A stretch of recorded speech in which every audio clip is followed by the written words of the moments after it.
My name is John C. Johnson. My brother and I farm in York County. I farm other farms in York County and in Harford County, Maryland. I first saw cover crop no-tilled in the garden next to the house where I grew up in the early 1950s.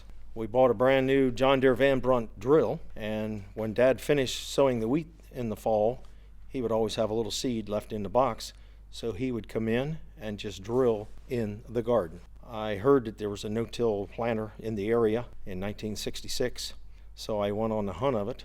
I couldn't find it that day. The next day the family had a gathering here. I was told that a neighbor had had some corn no-tilled. So all the men folk jumped in the car as soon as we finished eating, and over to this farm we went. And there it was. It looked rough, and there was a conventional field of corn just across the road. Looked real nice, like we expected it to look like. That was my first experience with no-tilling at a commercial level. So in December of 1980, Case IH came out with a new design called the Early Riser Planter. I went with a dealer who had one of these. I looked at it and I bought one. So I had a planter that would no-till starting in 1981, and I've been no-tilling ever since. I have planted cover crops for a number of years. Before I even farmed in Maryland, I planted when I had time. I spent most of the fall in the combine and had little time to sow cover crops. But it would get late. It could get up even in December, and we would be finished combining. I would take my drill out and no-till some cover crops.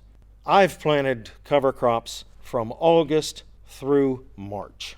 Sometimes you don't get the best stand. It's not necessarily the month that you plant them in, it's the conditions following your planting. The future of cover crops is definitely the mixed species.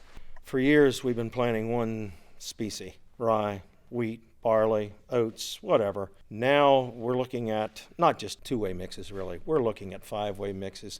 There are guys doing 9-way mixes.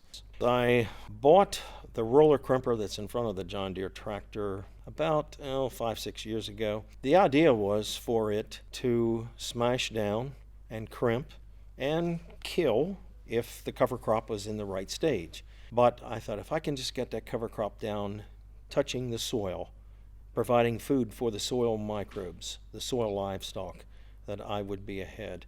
I would be able to enhance that carbon of the soil. Hey, your great-grandfathers probably did it. Give it a try.